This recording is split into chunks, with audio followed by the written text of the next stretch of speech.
This is what I see when I go out in public. Lots of people wanting to take pictures for Facebook and Twitter. Say hello. Hi guys! Say hello. Hello! Sabi mo. Yay! Yay! Hi!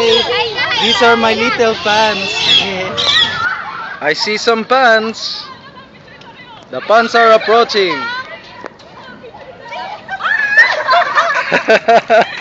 Hello! Nice to see you! Ay, video mo na! Video! Naka-video! Video pala yun! Hello! Come get in! Come get in! We'll take video this way.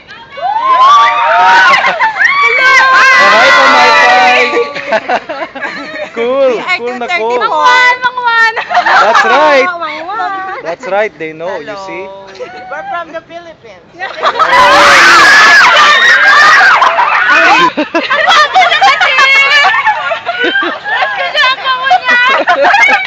Kilala mo ba kung sino siya? Hindi ko rin makano, pero sa mangwan siya, di ba? Aside dun sa commercial, saan niyo siya nakikita? Sa Party Pino Sunday. Di kayo nag-YouTube? Opo, YouTube. Hindi niyo siya nakikita doon?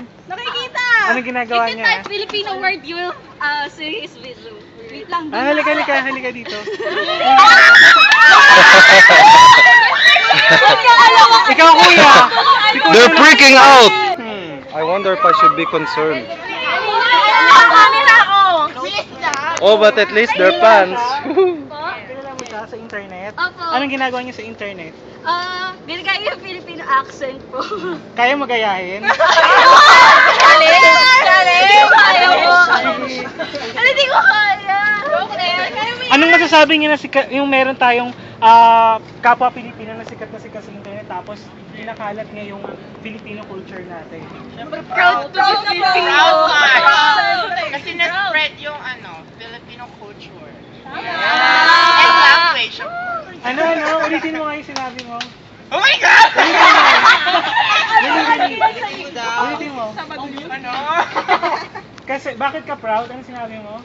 Proud kasi syempre nasa-spread niya yung culture ng Filipinos, yung language, at saka since internet is known in the whole wide world. Yeah.